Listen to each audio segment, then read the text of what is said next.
Welcome to another edition of Strange New Pod. I am your Tal Shiar Praetor and host Julian Brown, alongside my fellow Centaurians. We have Praetor Eric, who is wondering always, what about the Remans? What about them? What about them? Oh. Reman. You know who I don't like? Remans. They're the worst. Sub-Commander Hawk is here, and he's still licking his wounds after getting knocked out by the cleaner.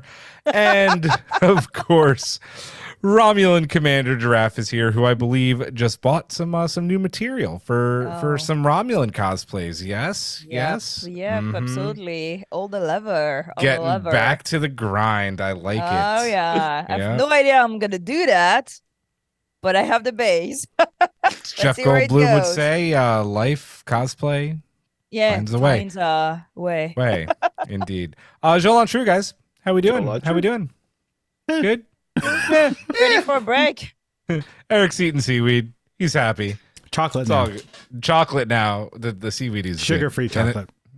that's good not for so you. good, but good for you. Wait, Yeah. seaweed and chocolate? Now, seaweed is done. It's been gone for It's a in while. the past. Yeah. Okay. We've moved on. Moving on to chocolate. I like chocolate. Speaking of moving on, this week we are reviewing episode 115 of Star Trek Prodigy Masquerade and what happens when Okana makes contact with a geneticist he was supposed to be doing a job for. And then when we meet her, what do we finally learn about Dahl and what does he do with that knowledge? Why do the Romulans want the Protostar? I think we all know the answer to that, but still. Yeah. And who is stopping Janeway from pursuing the Romulans? There's a character return, a big one. And then finally, what big revelation do we learn about Ensign Asencia? We're going to break that all down. But first, Hawk, we're back to you, sir. Can you thank our patron collective at the Ready Room level and above without sounding like two Transformers in the night? I'll keep that PG, but that's an inside joke from earlier. Nice. We'll explain later. Thanks to Simon Stager, Jeff Reeve, Mariah Gossett, Tallulah, Jen Stein, Tina Alexander, Joe Saporidio, Noe Santos, Kang Wee, Takako Nagumo, Kara Kennedy, Mark, Fernanda Nogales, SMK, Laura Linderman, Colin Davidson, Alan Davis, Shatterhand 2049, Jesco, MC Frodis, Michael Graham, Emily and Travis, Gildara, Cassie, Raul, Summer Ritchie, We Don't Want Any Witnesses, Maggie Light, Trekking the Stars, Wayne Ritz, Scone of Arc, Sean, Jay Howard, Anna Yurdadon, Mahalani Uchiyama, Matt Harker, Joshua Lewis, and Cassie McIntosh. Thank you thank you to everyone. And sometimes we get news about our patron collective, and we like to give some shout outs. Congratulations to one of our amazing patron collective members, Scone of Arc, for getting a new job. So new jobs are good. Congrats. And yeah, we're gonna miss you in the local area. You're moving away, but yeah, congratulations to you. Also, happy Thanksgiving to those in the U.S. celebrating. I'm hoping you're getting to spend some quality time with your family, stuffing up on some delicious food, and getting those really, really uncomfortable belly cramps afterwards, because we all do. That's what happens when you eat Thanksgiving dinner. Listen, I'm French. Thanksgiving dinner has nothing on me. Nothing. The first time I went to American Thanksgiving, my husband was like, shut up. I was like, is that all? This is casserole and like turkey? Are you kidding me? That's what you call like a big dinner? Nothing on me. Nothing. I agree. As a Filipino person, no, those aren't meals. Filipino food is delicious. These are like very simple thing. Like very simple. It It's depends a lot on the of family. food, We but do a it's lot like, of food. You know, but it's casserole and turkey. It's lean. It's delicious. Have you experienced the canned cranberry sauce, like the jelly Yeah, one? the thing goes like blah, blah, blah. It's amazing. Yep. It's delicious. It's the best. It's absolutely Everybody the best. needs to come to France or like come to San Diego. I'll cook French. I don't know. We need like to do something. Yeah, you haven't cooked French food for me yet. I actually don't think you've because cooked. it was July. Like it was super hot. It's just food smothered in butter. Like who Yes. who doesn't Exactly. want that? This is a very good description. I would take some. Yes, I would and- take some July coq au vin. Like, we could make it happen. Yeah. We have some news. So some quick news. Applications are live. The official announcement is live also on strangenewpod.com.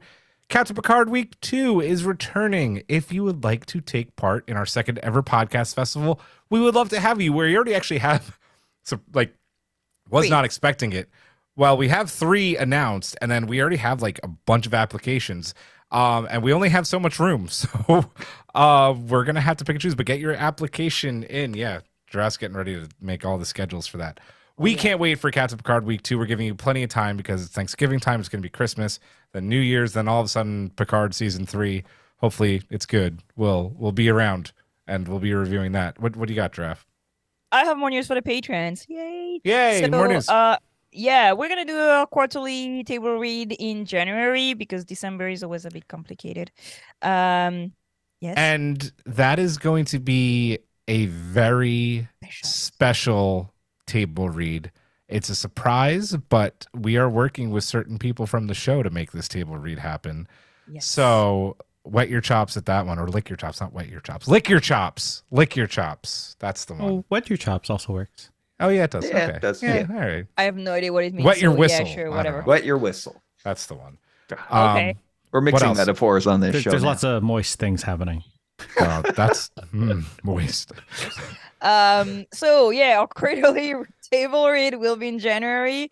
We will select a happy patron from 10 forward to read with us. So if you're a patron in January, or maybe you're not a patron right now, but if you're a patron in January, you can be selected. And second thing, we're going to start in 2023 to have a monthly trivia. It's going to be the last Sunday of the month, and I'm going to be hosting the trivia, and you're going to win some prizes for our Cerritos and above patrons. Indeed. Exciting. Speaking of patrons, we have all the news for the patrons. I believe it's Cerritos Lounge and above. Our first cooking video, me and Karen did. Yeah. Pike's Pancakes. It's live. Check it out. We made pancakes and bacon. Teach you how to do it. Super easy, super fun. Let us know what you think of the video too. Feedback is welcome. Are you going to do the weird pasta it does too after? We're going to do the pasta carbonara. Yeah, it's going to happen. Ooh. Yeah. But we're going to do proper carbonara. With pecorino? okay. With pecorino. Good. With pecorino. The proper way. And then there's one more. Oh, yeah. The next... Draft and I were talking about the happy hours, and I decided I'm going to do something fun. For the next happy hour in December, I'm going to host it before the pod. So we're going to do some real-time, that's actual happy hour hours and see how drunk I can get before the show and do a good review still. So we'll see how it goes. It's going to be fun, I think, and that'll get people excited to then join us on the live show. Any other news? No? That's Good. a lot. Yeah, it was a lot. I didn't even have it on the outline. I had one bit of news on the outline, and I forgot how much we had as these things go. Should we do the Strange New Loop? Should we? Yeah. Should we do it? Yeah. Let's do it. Yeah. So this episode had to do with Dahl figuring out who he is and where he comes from, and that leads to our Strange New Loop. If you had the opportunity to awaken dormant genes in your system that could make you enhanced, knowing the side effects, if there were any, kind of like Dahl had in this episode, would you do it? Who wants to go first? Yeah, Giraffe. Okay, so first of all, yeah, I would do it 1,000%. The question is which genes or whatever? It's just what Oh, no. would you do it? Oh, Genes do that it. would I would do it. make I you would enhanced. absolutely do it because you have one life and let's try and let's see what happens. But there's one thing that I think would be super cool is if we could access I know it doesn't exist, but whatever, genetic memory. Yes. Mhm. You know, Assassin's in Creed. sci-fi. Assassin's Creed. Yep. Yeah. Well, I'm Yep. playing Assassin's Creed, so but oh my god, I would so want to know, of glimpses of But your lives of my- ancestors? of my ancestors. I did Yeah. the DNA test, and I have some of the East African first DNA kind of yeah. first human. Mm. Are we surprised? Nice. No, I mean that's why I'm the giraffe, But I'm always I'd like to be able to have glimpses, just glimpses. That's all. That would be awesome. I would really like that. Yeah. Who's going next? Yes. Yes. Yeah, why not? I have a lung that doesn't work properly. I would like that to work again. There you go. And maybe add a third, Maybe it would be nice, like a redundant Klingon third lung. I really like that ancestors idea. Like that would be amazing. I love Assassin's Creed. I know all of us do. So Yeah. yeah. Dress playing Odyssey right now, which I think is still the biggest map they ever did. I don't think Valhalla is. Valhalla's bigger. Is it bigger? It's also unbearably bigger. Yeah. Oh, yeah. That game was It's too much. I still haven't finished it. I finished it, but it's too much. I Yeah. finished the main thing on Odyssey, Odyssey's family beautiful. thing. I love that game. Yeah. Well, and I studied and worked in Greece, so I'm like, it's actually now it's an Assassin's Creed podcast, but sorry, but like, it's actually really good archaeologically. Like there are some things that they cannot reproduce, but they're like really spot on. But there's one thing that bothered Jess and me now is that there are prickly pears everywhere, and that they don't exist in the Mediterranean at all.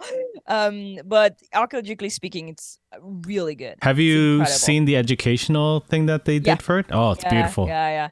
I have to really go back cool. and do those at some point. Yeah. Hawk, what do you got?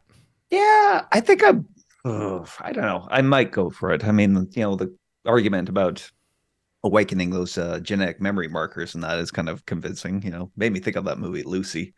Yeah. Yeah. Just pump all those drugs. Yeah.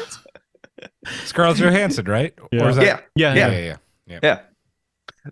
Oh, you haven't seen it? It's a good movie. No, haven't. I've wanted to. It's fun. It is really fun. But then again, I did see Crimes of the Future as well recently, and that kind of really put me off on it. On the idea. I started watching that because of you. I just stopped it very quickly. Oh, I can imagine. Oh God. That opening was pretty intense. Yes, it was. So yeah, there are some positives and there was a lot of negatives. So. I mean, if there was a way to turn it off again, like they had the button on the back of what's her name. Yep. At the end of the episode, I would be fine with that. Yeah. On off button is what I need. That's all. On off button. But back alley, back alley fixing illegal mods. Yeah, no. Very alter carbon. Have you watched this? Yeah. Cyberpunk. Yeah. Johnny Newman. Total Recall. Total. Kind of, maybe. I don't know. Yeah. I would do it if I could have one that would awaken genes that would require me not to sleep. Because listen. I love sleeping. Well, hold on. Here's the thing. I really like sleeping too, but I never feel like there's enough time in the day. And I would just like to be able to stay up all the time so I could do all of the things that I want. So you want to sleep like a shark, where they shut off half of their brain at a time when they sleep. Yeah, pretty much.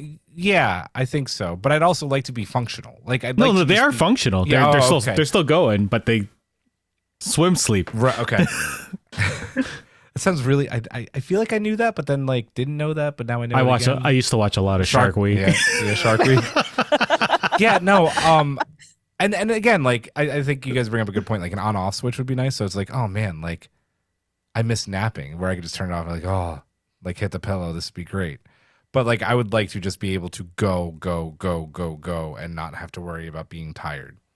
I would like that dormant gene. And yeah, I would try it. As if there were side effects. I mean, there's side effects to everything. Yes. Right? It's PG, so I'm not gonna make the comment, but that there are alternatives for you to not to sleep. Oh. Some people do that. It's very bad for you. Don't do it. But you can go several days. That's truck driver genetic enhancement. Yeah. Oh my god. You can I think we should. Yeah. I think we're gonna move on to the.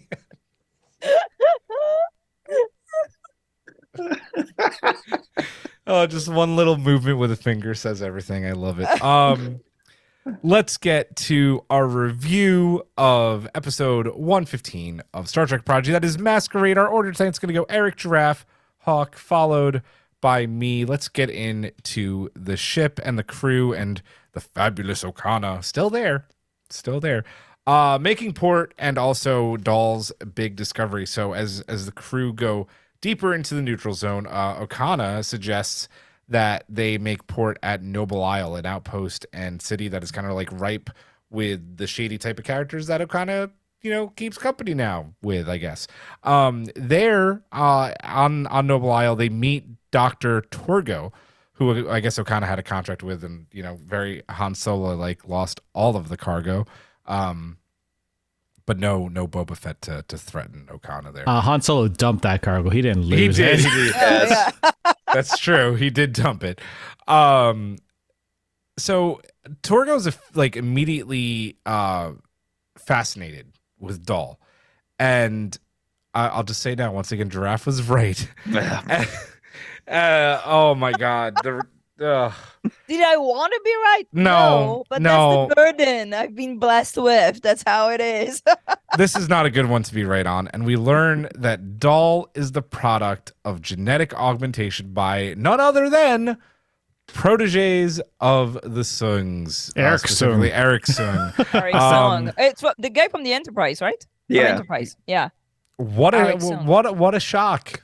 What a shock. Thoughts on finally learning what Dahl is, Eric? I liked it because Dahl has always had this uncertainty throughout his character. He's always been looking for his race, his parents. And the fact that he is a bunch of things put together, it's not like he's totally going to be assured of what he is. Now he's going to be more uncertain about, what makes him him, if he's truly unique, or, if he's a person in general because he's genetically created. I like that he's not just going to be totally, oh yeah, this is what I am. I fully assume this character moving forward. I think that's one of his strong points, is that he's unsure of himself, but he pushes forward in that sense anyway. I thought it was cool. Giraffe was right. Yeah, he's genetically modified. I liked that when they showed the map of everything that was he's neat. made out of. It was beautiful. It was, again, Prodigy in your animation department is gorgeous. His look of, I don't know if it's disappointment and sadness all mixed together and shock, but that we're at this step of animation where you can see that on an animated character is phenomenal. And I think Brett, who does his voice, did a phenomenal job showcasing Killed it it. this episode. Yeah. Treff. Okay, so what an incredible way to teach children about the burden that is given to you by society, depending on which box you put in. So Rock Talk is always scary to most people, right? Gwen has this burden from her family and her heritage and what her father wants to do and all this, her heirloom, that there's this pressure on her from who she is. Well, Murph, we don't know. Murph is doing Murph. Never mind. But Jane Com wants to be royalty, right? Tellurite, and is trying to fit into that mold. And I think it's a very good way to talk about this mold with children, having Dahl not being in any and being in all. And it's a very constant type of character. It's the tragedy of the mulatto. Again and again, I talk about it all the time, but he's mixed. He's not only mixed race, he's mixed all races. And his exploration of that, I thought, was maybe one of the best thing that Star Trek has done on the subject. Because there's no cliche. It's absolutely new. And we are in Dahl's perspective, who wants to know and now knows. And you see this anguish and this sadness because he's all alone. And there's something about being multiracial, is that nobody really has your mix and your experience and your way of living, your way of seeing things, and how you've been educated, in which mix, and so on. And you often feel like you're all alone because there's nobody like you. Maybe your siblings, and even your siblings don't see things the same way. So I thought it was this scene where he's like, I was born in a petri dish. Yeah. Is so incredibly well done, and it's so beautiful. And good job, Brett. Incredible feelings in the voice, and I feel the animation of like Dahl's face is so always subtle and beautiful and well done. And it's a kid who's always looking for his place in the world, like we're all doing, right? But he doesn't have the pressure of this ancestry. At the same time, he doesn't have the structure of this ancestry. So I'm very happy they're doing this, even if he's all alone and I called it. I feel it's going to go to places that it's going to bring conversations that are very important and that we should have, and that I think families should have, and that children should explore. The youngest, the better, because it takes time to build your identity, and we're going to do it with Dahl. So Yeah. let's go. Good job, Prodigy. Hawk. Well, first up, I think the people in the writer's room of Star Trek are probably looking at Giraffe, thinking along the lines of what the Romulan commander in Balance of Terror was thinking, and that she's a sorceress, this one, and that she reads the thoughts on my brain. The writer rooms hates me. No, I'm kidding. I don't know them. You know Aaron. Yeah, true. I don't know if I was disappointed in finding out, because I do want Dahl to have a connection in that, but it was interesting to find out that he is like an experiment. But it still is only really half the story, right? We know what he is in that, but we don't know why. So Yeah. I think hopefully they're going to come back to that at some point. And then it was like, because Picard is ending, so Brent Spiner needs money. That's what we've been saying. And he has something on Paramount, so they're getting him employed. Oh yes, that is good. Yep. Okay. It is opening the door for a Brent Spiner appearance as Sung again, isn't it? Yep. But I do hope that he does get more resolution to that question, because it's a burning. It is really that question. It wasn't so much he wanted to find out what he was. It was, wanting to find out what, who he was and why. It's like it's like V'ger. It wants to meet the creator. Go ahead, Julian. I'm gonna add something. No, go ahead. Because we're most probably gonna speak about when we are, but I would love Dahl to meet Spock. Yes. Because speaking about knowing who you are and navigating what you are, and in a world that doesn't understand why you're here, Mm-hmm. Yeah. He's in the right place at the right time to meet Ambassador Spock. Let's say that. All right. When does that? Is he still alive at this point? He is. Yeah. Yep. Oh. He's depending on which if Which you're following the auto, timeline, if you're following the autobiography of Mr. Spock, he's living in a rundown apartment on Romulus, still leading the unification thing. Mhm. If you're following, I think what's canon is that he's an ambassador and he's working on Before he goes back in time, that thing. Yeah. So it's But he's around there. he is around definitely that around. time. Yep. Yeah. I really like that we finally learned, that he doesn't have people. I think it's a very interesting way to take the character. His people are his crew, right? Mhm. Yep. And I really like that. And I like this idea of Dahl being able to eventually, and he's going to stumble to do it, but be whatever he wants to be, because he doesn't have anything or anyone holding him back. And I know there is something sad, and I get his feeling when he is kind of distraught, but there's something very freeing about not having people, right? That gives you the complete freedom to build your own way and not worry about anybody, that you're trying to impress besides the current people around you.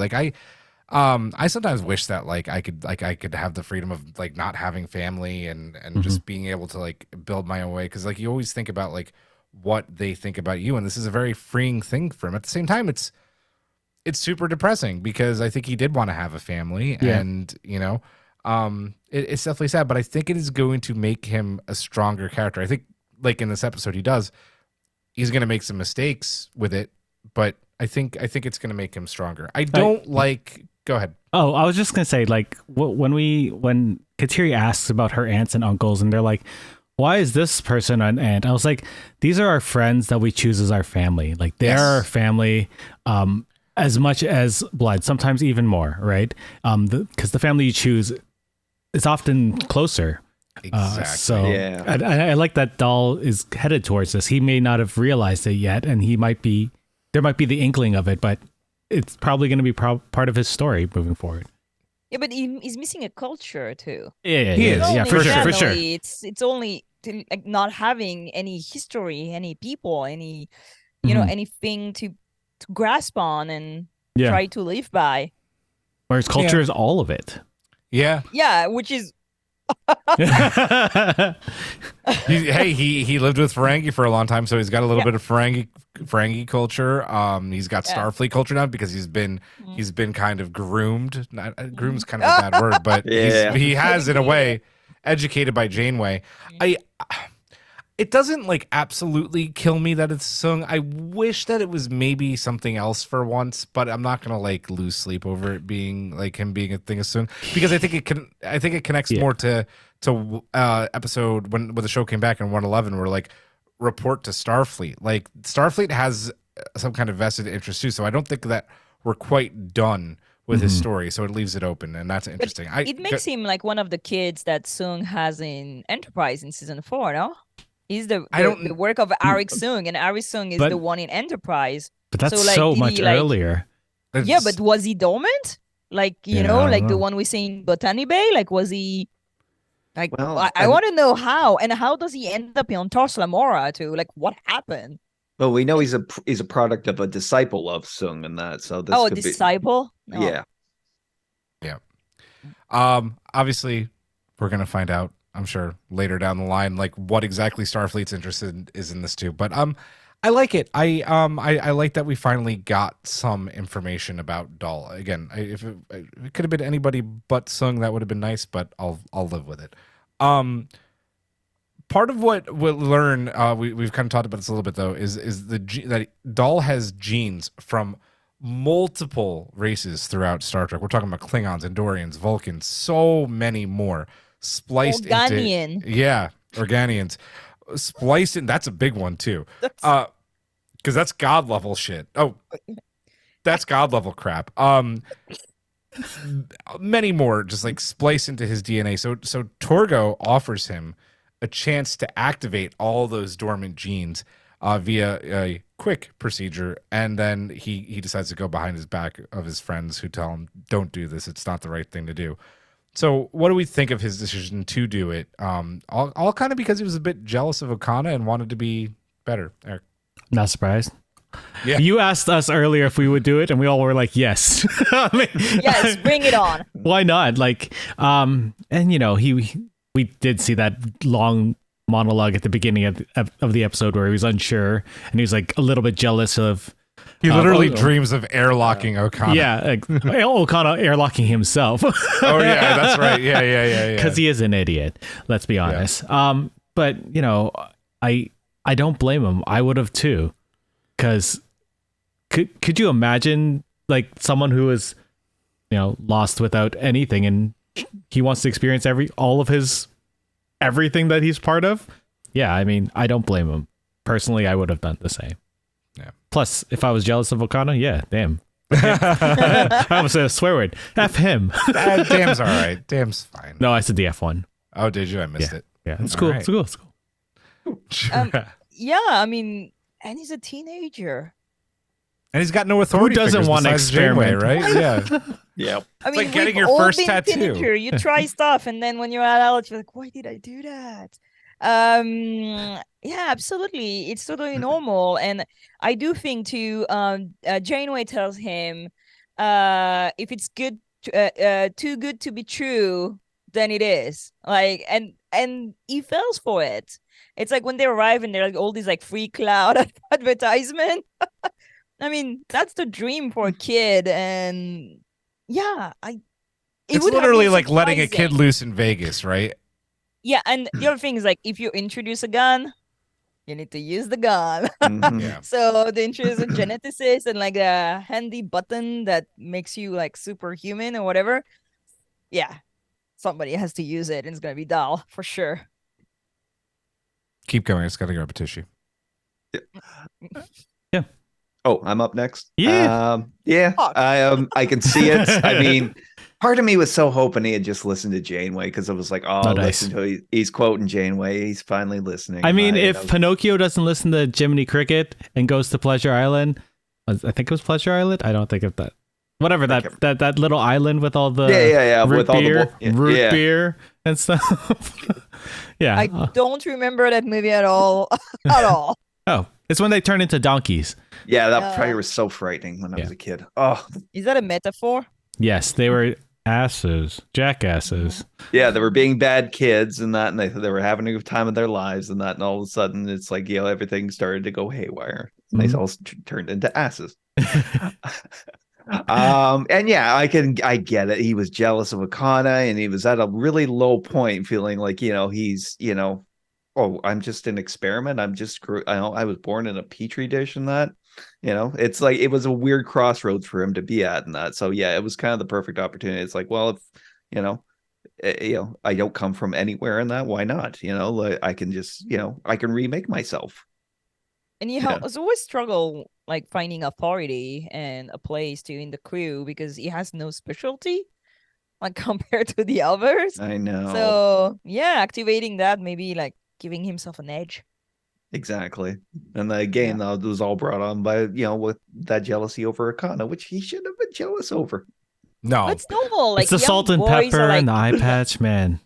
yeah, it's like, you know, it's like when, don't you look back and sometimes you're like, I was hanging with adults when I was like 17 and 18, and like I found them so cool, and now I'm like, woo, what kind of adult hangs with 17-year-olds? Like, I know. so yeah.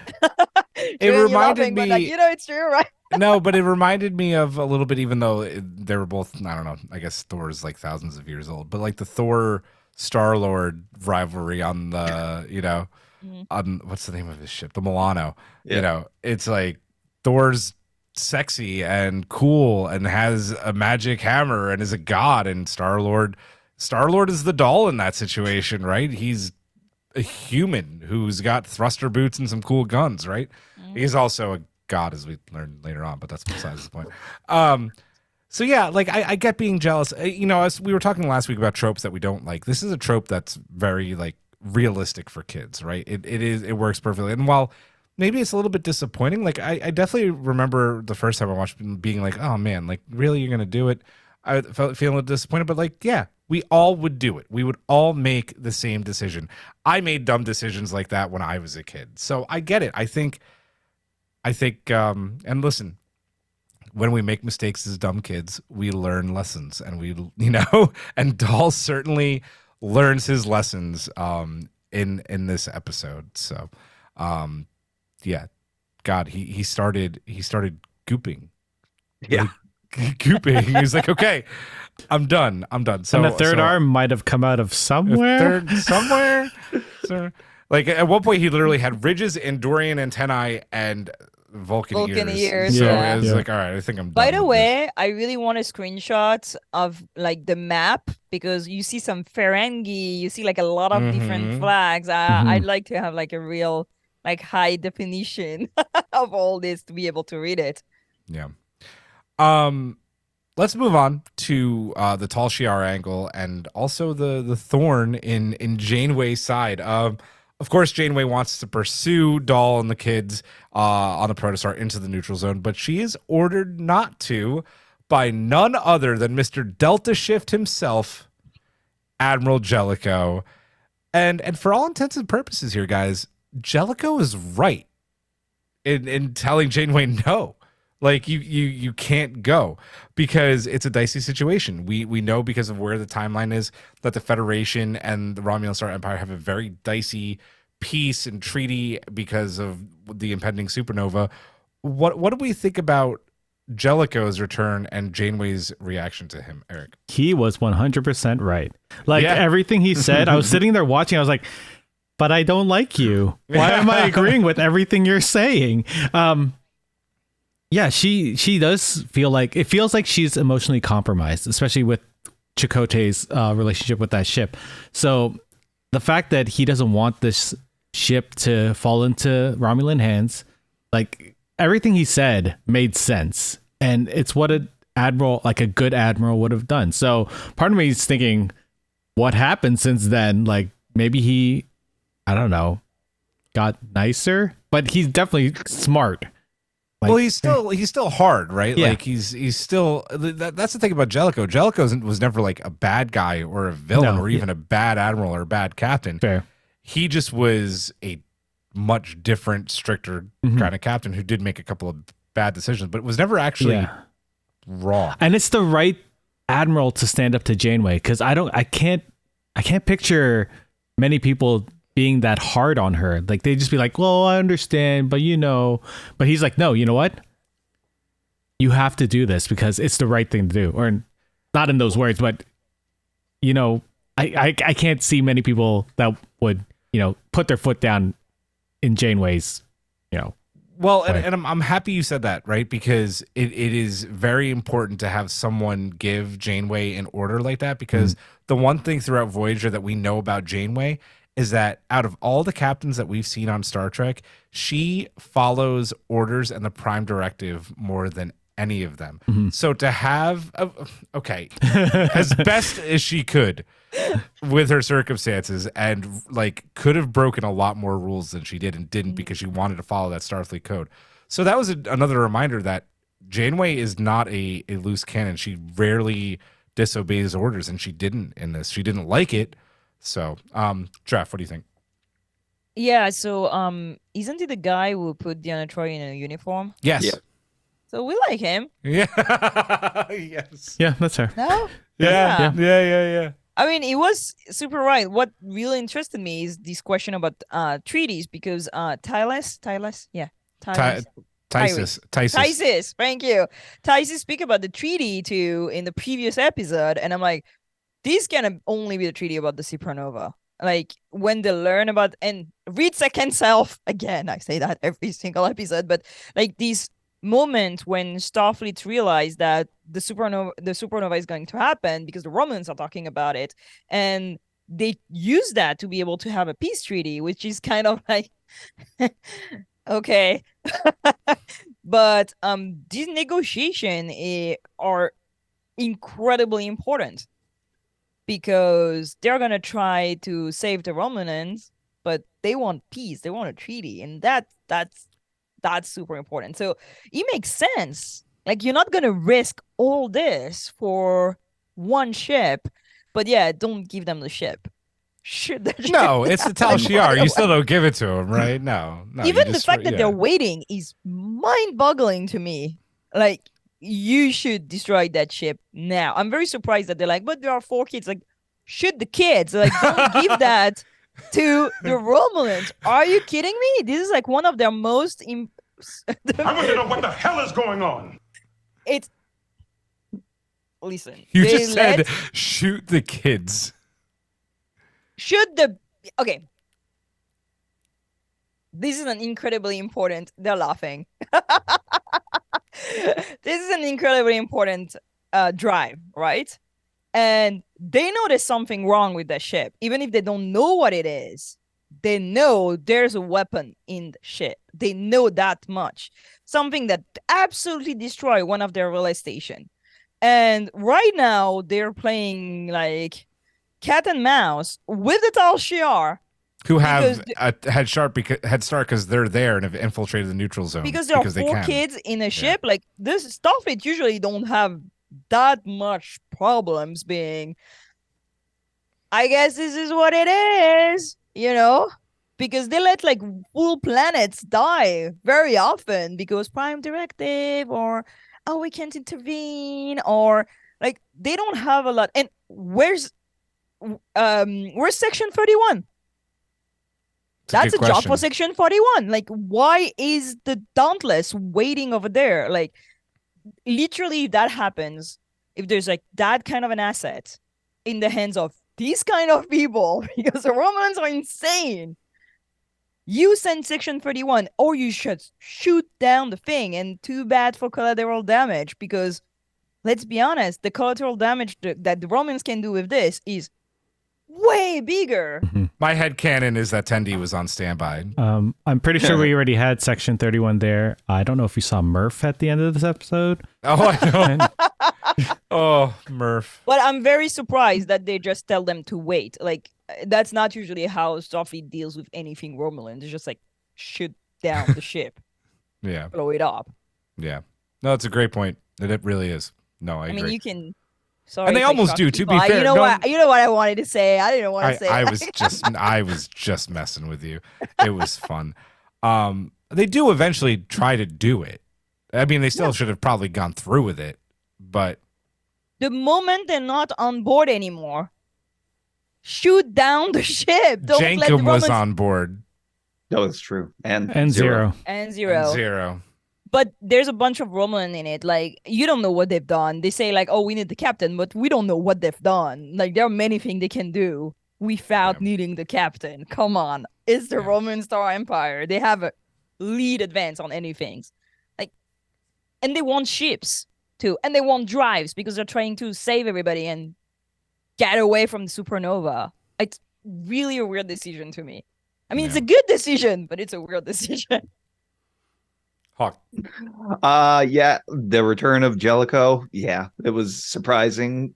You know, most especially because like as of like a year ago, I thought Ronnie Cox had passed away. I thought Rowdy Cox passed away too. He has not passed away. He's very much alive. He's 84, but he's still kicking. And you saying I'm mean. You wanted to kill kids. I didn't say You That's what I advocated for said. killing children. that's not what Never I said. letting Do you know that how one many go. Romulan God. children are gonna die in this? Huh? This is the Nobody episode thinks that about the bans us Romulan on children. YouTube. And really, he was the perfect admiral for this moment. In that, I mean, like the guy does not know the word, you know, the meaning of the word negotiate. Not remember, like, you know, his form of negotiation was to strap a bunch of mines to the hulls of Cardassian ships and threaten to blow them to hell. To be fair, That was awesome. it was awesome. Yeah. And he has a problem like shooting the Protostar. Like, come on. Oh I don't think he did. no, he has no problem I shooting. mean, the I'm sure that Protostar. Jellicoe probably had orders from higher up that he then gave down to Janeway as well. So you never, that Starfleet chain of command is funky. Yeah. Unfortunately for Janeway, it was the wrong admiral in that, you know, to take this problem to, in that, because you know, he has absolutely no emotional connection to pretty much anybody in that. You know, he's a very hard kind of directive driven guy in that. He's a goal objective driven. I don't. Yes. I don't know No, what no, I'm no. saying. That's yeah. Yeah, but he doesn't care about the personal issues in that, or you know, people's personal feelings in any of these situations. Yeah. So yeah, Janeway's, you know, pleas really kind of fell on deaf ears in that. Even so, and it's like her reactions are understandable. And even though she was complying, she knew that the Romulans were thinking the same thing she was. Yeah. Yeah. I Well, like what the you other thing that I forgot is that she needs the kids alive, not because she wants to save their lives, because she wants to know where Chakotay is. Yes. Well, yeah. No, And let's Eric's be right. honest, She's emotionally, she's very much emotionally compromised. That's the only reason she's like, but there are kids on board. Come on. Come on. Maybe she thinks it's I one of watch hers. Huh? With Chakotay. One of the lizard babies. one of the lizard babies. No, but that's true. Lizard mean- babies? She has a very important, like, she has that card in the game. Like, that's why she wants them. She wants to know where Chakotay is. That's why she doesn't want to shoot the ship. Yeah. I think that that Hawk brought up a good point about it being the wrong admiral, right? Like, even though it is, I think that it is because she does listen to orders, and that's the admiral who's gonna just say, nope, you can't do this. That's an order. And she's like, okay. Like, imagine if Admiral Paris picked up that call, probably would have been a little bit more sympathetic to her cause. But whatever admiral's on the subspace channel that given day, I liked seeing him back. You guys hit all the points. I already agreed with Eric's point, so I'm going to just continue. Also, what you were saying, Giraffe, I liked how ready to go Tysus was to just fire those torpedoes. Like, these two torpedoes, Guns locked and and ships. loaded. Guns But- and ships. Again, makes sense. Yeah, everybody's They willing to do know it except for her. Yeah, who they're dealing with. yeah. Don't let them You get just that don't mess. ship. You just don't mess with the Tal Shiar. I love their look too.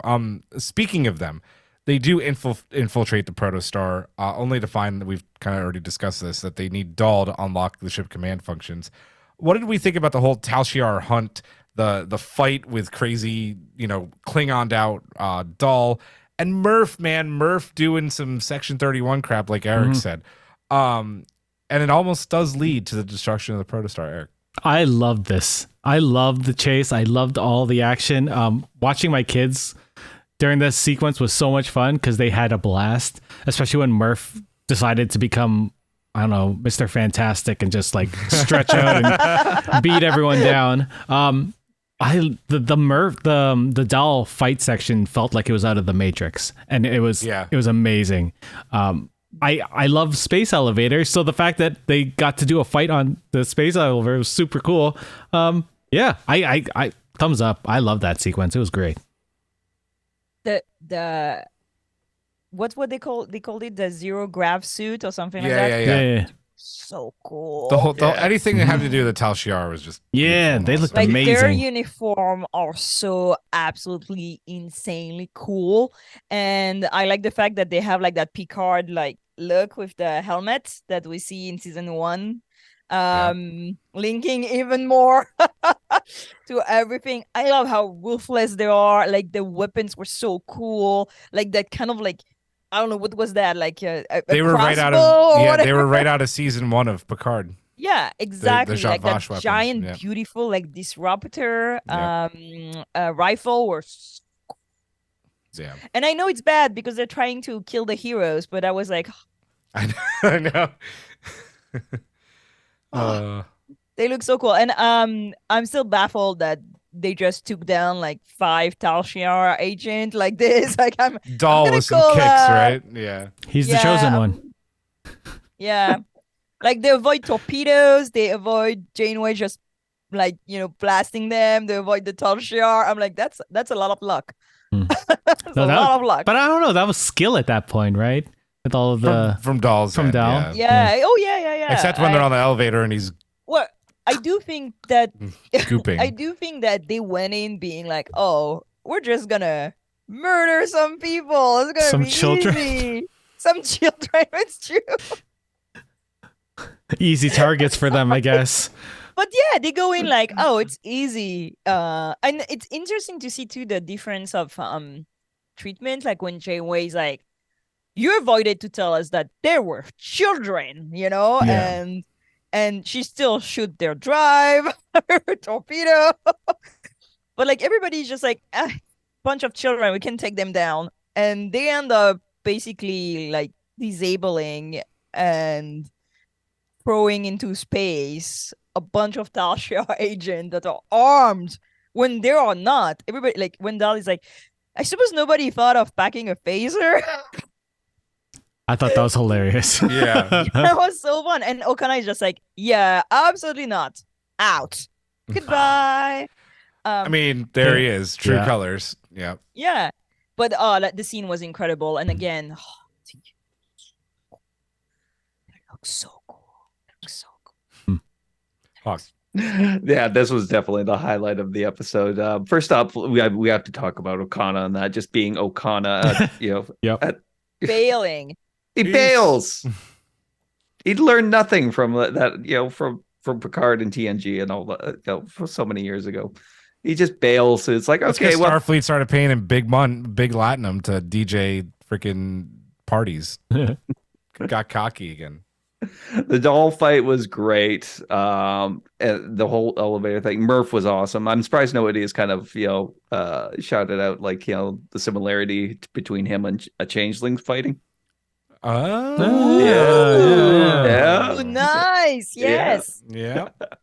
And the Tal Shiar uniforms were so cool. And the weapons. They're like, again so close to STO, Star Trek Online. Like they really look like the gear you can get in Star Trek Online too, plus Picard. I really like it. Like the Romulan commander with her phaser in that, there's like this big double prong like thing. So cool. That's all I gotta say. Excellent. Romulans looking cool. What else? Romulans do we looking need? cool. Right? Trying Um, to murder a bunch of randoms that they don't know why they're here. Let's go. This The episode Romulan boy. this episode was perfect just because I know that I don't know. Eric, did you say that Kateri and your kids liked old Murph better, or do they like new Murph? They find new Murph weird but funny. Yeah, Cecily's definitely been on the I like old Murph better, but she lost it when Murph did his Exactly. his little launch up. And It was kick butt. constant laughing during that sequence. So It was much hilarious. laughing, and when he did the cover and he was just Yeah. holding them all, and I was like, they were losing it. That was best. It was great to hear their giggles. Yeah, no, it was great. I honestly thought for a blink of a second we were losing the Protostar. It would have been an interesting twist to the show. I'm glad we didn't, Mandalorian kind of like. right, exactly. Wait, what? yeah. But I'm glad we didn't, because the ship's really cool and it's still got a story to tell. But By the way, that was cool, not knowing a little bit. We all agree that the Tall Shire didn't just enter the ship and left the ship. Like they definitely. Oh, you did think there's an something. agent on board? Yeah, I don't Just think they pulled got somebody in. on board, or they put a they were on. tracker, Remember, they or, were like, on, and they stunned Oh, Zero. yeah, and I forgot about that. Jacob. Yeah. Like they absolutely did something. They just didn't enter and left and went back to find the captain. will Like, come see. on, We will see. come on. I'm convinced. They're There's no hiding in the way. holodeck. Yeah. Yeah, or just a tracker. Yeah. Or Oh, something. yeah, that's fair. We Yeah, see it sure. in Picard. Narek puts a tracker on Oh yeah, Serena. Lost Serenity. Yeah. Oh, although I feel like they were confident enough that with these kids that they were just like, we're going to get them. They might not have done any Yeah, of that. but Well, they Romulans, also a thought that plot inside Okana a was the plot captain inside who a they could plot. Fair, deal fair. with. Yeah. Yeah. Yeah, inside an agenda, it's in a secret agenda, inside a secret plot. Yeah. Finally, guys, let's talk about the big reveal, which I lost my mind at the end of this episode. Throughout Masquerade, which is now perfect name for this episode, by the way, for more reasons than one. Ensign Asencia seems eager to, get down on track of the Protostar. Even says to Janeway after Jellicoe's given the orders, like, hey, I could go down there. Just say the word. She's like, no, but listen in, use comms.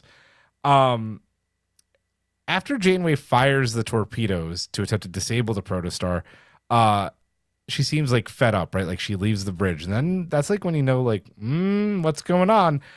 So she goes to the diviner's quarters, and then she's fuming about being out of time and activates freaking System Slayer. That's a reference in the video game, by the way. Dreadnought. And then changes her appearance. Turns out she, I think, is right. She's an older version of Gwyn. Yeah. I don't From think the so. future. No, I don't. I don't think that. Oh, I think that's Gwyn. I Really? thought that the first time, but after I watched it 2 or 3 times today, I don't think it's her. Yeah, I agree with her. She looks different. She doesn't talk like Ella Purnell. But she's older. Yeah, but she can't just but get an how? accent, right? She Doesn't has make her sense. British Happens in accent. movies all the time.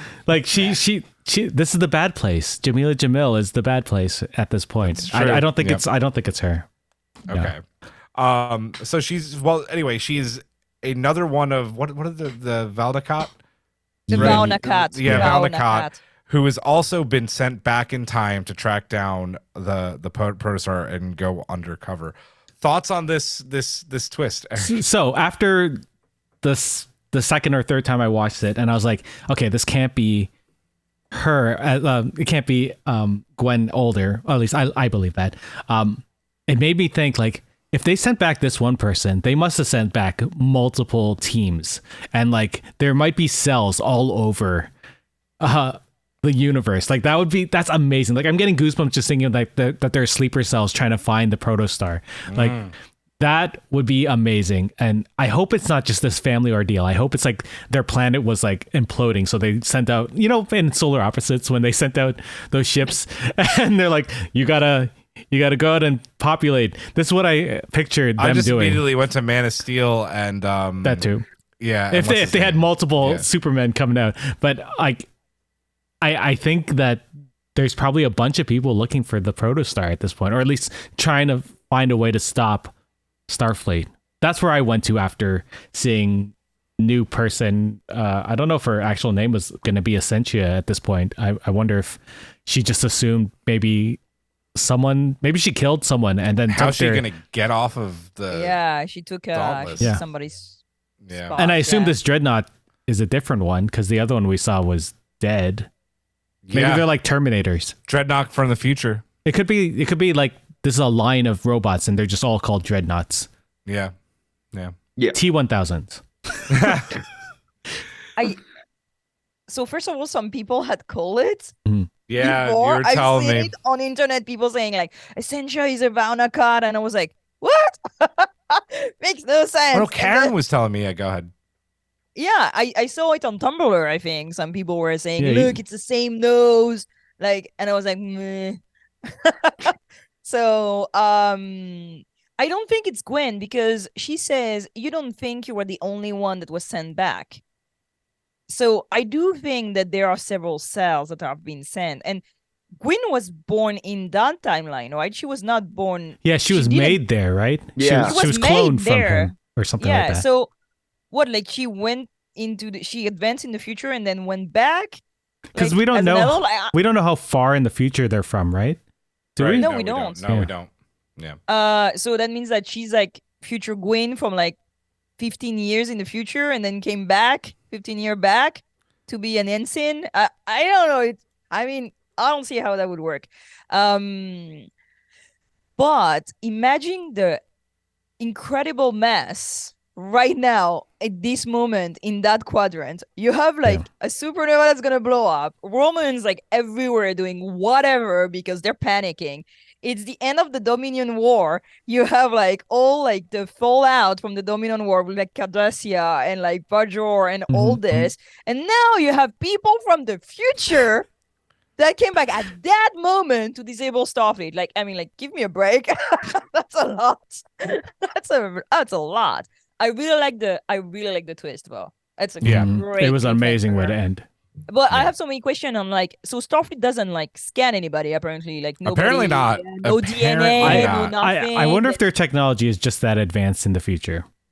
Like it's like the matter reconstructing thing like they do in Prodigy. Or not Well, and Prodigy, it was in Discovery. also the same thing from Dr. Torgo, the same button that Dahl Mhm. had. So I wonder if it literally completely changed her Oh. genetic structure, Yeah. right, to mask as a Trill. So a little that bit like on what off we see in button. Strange New Worlds that is like just starting. So you can imagine that like yeah, century in the future, like they have some more like, advanced. more Yeah. advanced. Yeah. Hawk.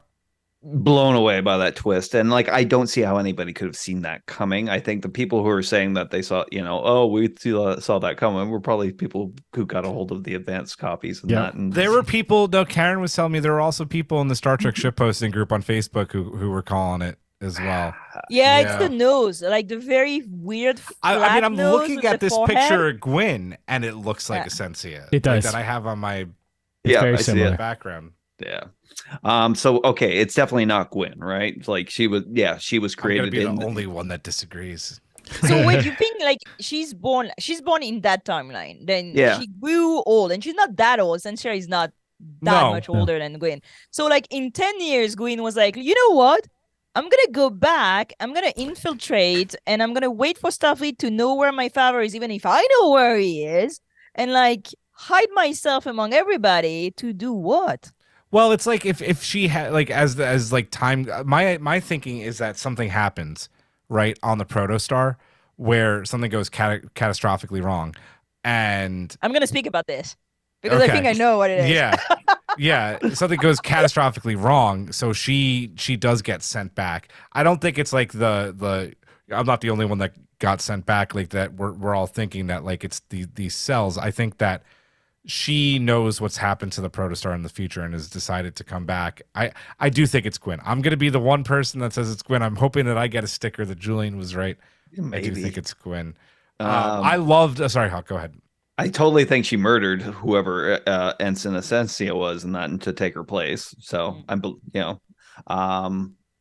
other than that, it's a hard call. I mean, like, and why is Gwen there? And that is she there? If it's Gwen from the future, is she there because something went wrong with the Protostar and she's there to save Dahl and the rest of the crew, or is she there because she's kind of had a change of heart and sees it from the father's, point of view now? That's what I want to know, because if that's her, why is she helping her father? Again, she might have more information that we don't know. And she lacks yeah. information that Gwyn would have. Mm-hmm. Like, she doesn't know stuff that Gwyn from the future would know. So something else happened to her. Like, she got like memory wiped. Like, Or if this is a Gwyn that's on a different timeline, like Well, that's what I'm thinking. I still don't think it's Gwyn. I'm think it's sticking Gwyn with my ever. Gwyn theory. but like, okay, alternate timeline, like mirror Gwyn. Okay, I'll buy it. But like same Gwyn, I don't know.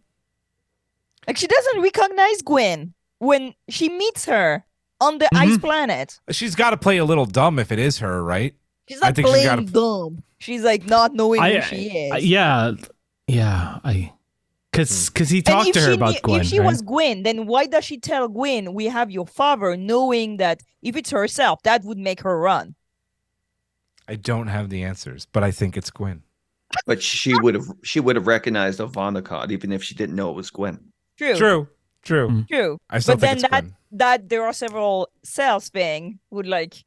I hope help they her, explain this in the next couple episodes, is what I hope. At Yes, least. yeah, me too. I already said everything on the reel. I loved it. It was the best part of the episode for me. Fantastic way to get my heart jumping. Loved it. Any final thoughts on this one, guys? Go ahead, Giraffe. Yes. So I've been having this theory for like literally since like the previous episode. And you're speaking about catastrophic thing happening. And I am convinced that the living construct is what is going to trigger the synth attack on the Utopia Planitia. I'm like convinced of it. There's no other way. Nobody knows how the synth just suddenly all turned and destroyed everything. Right? But with the living construct, we know that that's what the living construct does, literally. So But why would it have just stopped there? Wouldn't it have? that's the thing. But the synth ban happens. So like they managed to control it inside the synth and just banned everything in order to be sure that this thing would not spread. But or the Jad Vash took like a way to like reproduce the living construct. Maybe the Romulans are gonna help, like getting the living construct out of the Protostar, pretend to help, and get a way to actually create a weapon with this, or just by absolute terrible bad luck, like the kids infect Make the it synth, happen. Yeah. and that triggers the attack, and that's where everything like Starfleet just freaks out and stops everything because they know it comes from the neutral zone, right, of the Roman Empire, and just stop everything and bans and locked themselves down because they try to fight the living construct. And the Jadvaj just takes the win because why not? What if? But I am convinced there's a link between the two, and I think the living construct is gonna be destroyed during the supernova.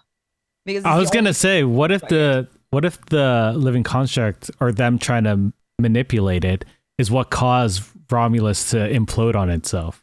Like, I don't know. But they already knew Romulus is gonna explode because the Maybe it supernova is was to what happen. maybe it was the cause of it. Like it started a chain reaction that would cause the planet. No, to... because the supernova is already happening at that moment. It's They yeah, know it's going to happen. And Starfleet does determine that it's of natural causes. Yeah, okay, that's fair. at that moment they're already in treaty because they know the supernova is coming and they're trying to evacuate everybody and they need Starfleet's Fair. help. Fair play. So I can't tell you how convinced I am there's a link. It would just be It's so a good- freaking dark for a kid's show, but it's a great theory. Would it It make is- and Picard better? Would it make season well, I one would better? totally rewatch season 1 then. Like, absolutely. But I do think that the fact that the living construct turns things against themselves and that the synth attack was never explained and the Starfleet has like these like kibosh on it, like you cannot talk about it. They didn't explore it. They just banned everything in a like blanket and like refused to reuse any synth or any synth technology. Even technology associated with creating synth was banned. Hence what we see in Picard in Nepenthe, right? Mhm. I'm like, that's too much. That's too much of a reaction. It's because they're afraid of that virus and they know what it can do. It blew up Mars. I'm calling it. If you're right, I mean, I know. We're going to have to get some sort of a plaque made, I think. Yep. Okay, A gold they cannot giraffe just is have right plaque. like created that living construct and not do anything with it. That's too much of a thing. we'll That's, see. Again, Yeah. if there's a gun, you have to use the gun. At least we have to make sure that Aaron doesn't steal your idea and he proves that he didn't take it from you. Okay, I posted it on Twitter and like everybody associated with Prodigy has like not interacted with it. They're like staying far. They like didn't like it, didn't say anything. And I'm like, Romulan plus living construct plus supernova plus this is too much. This is too much. Anyway, I hope the kids don't blow up Mars and end up dooming a bunch of like billions of Romulans. That'd be Dark. But this is too big. Yeah. And I think the only thing that's gonna destroy it is the supernova. I like it. I like it. Any other final thoughts on this one? Draft kind of just blew us all out of the Yeah. Yep. Hey, sorry. Good. Listen. Everybody's sitting- good. I was texting you at like 1 a.m. I know. And I was like, Julian, why? Like, I'm I about need to to go tell to you bed. something. I I can't talk think I about have- this with you right now. It's like, I'm about to go to sleep. Anybody else? No? All right. Good. Easter egg hunt. Does anybody have Easter eggs before I go down my list? Yes.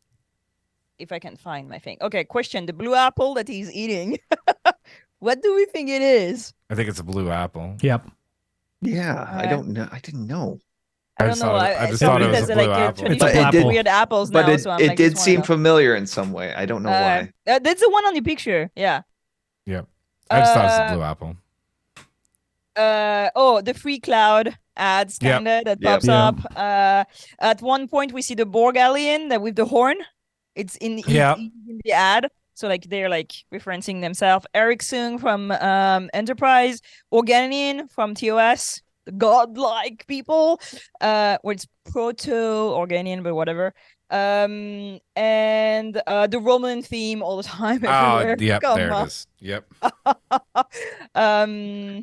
Oh, and I do find that like I talk about like finally working toward peace is a reference to supernova. I'm pretty sure.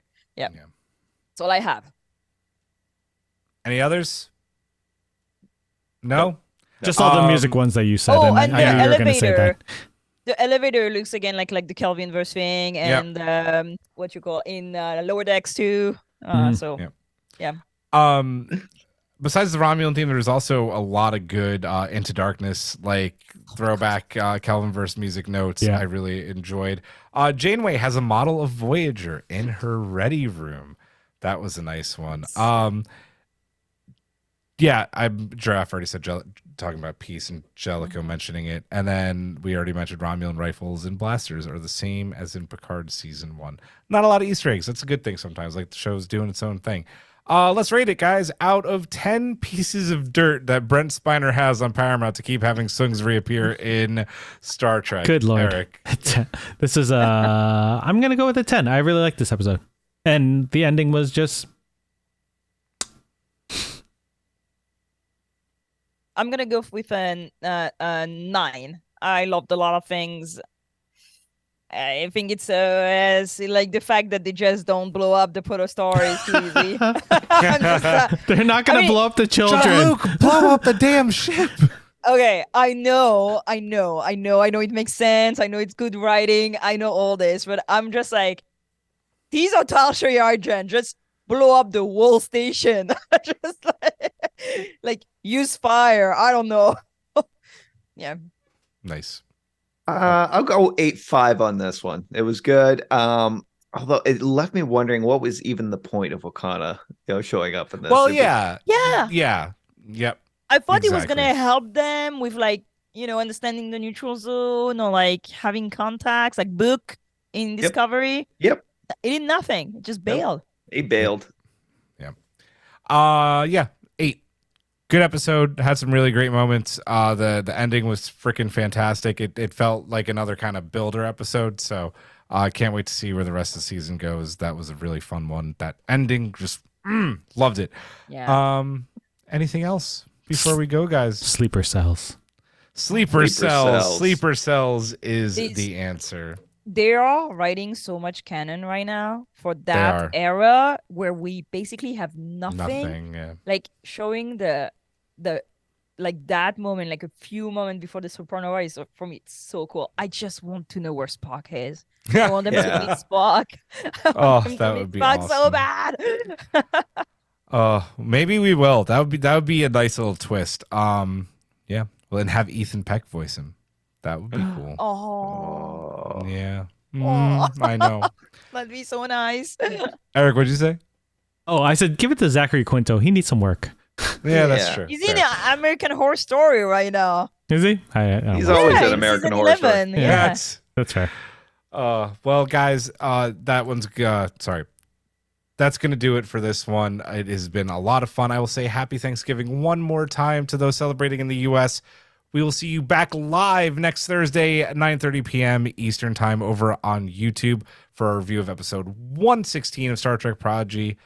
That'll do it. For Eric, for Giraffe, for Hua. I can do that again. Hua, hua, hua. For Eric, for Giraffe, for Hawk, I am Julian. I will say live long and prosper. Jolan True. Good night.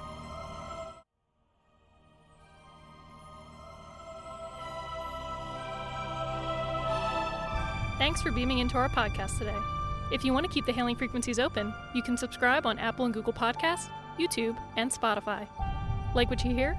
Put in a good word with Starfleet and leave us a 5-star review.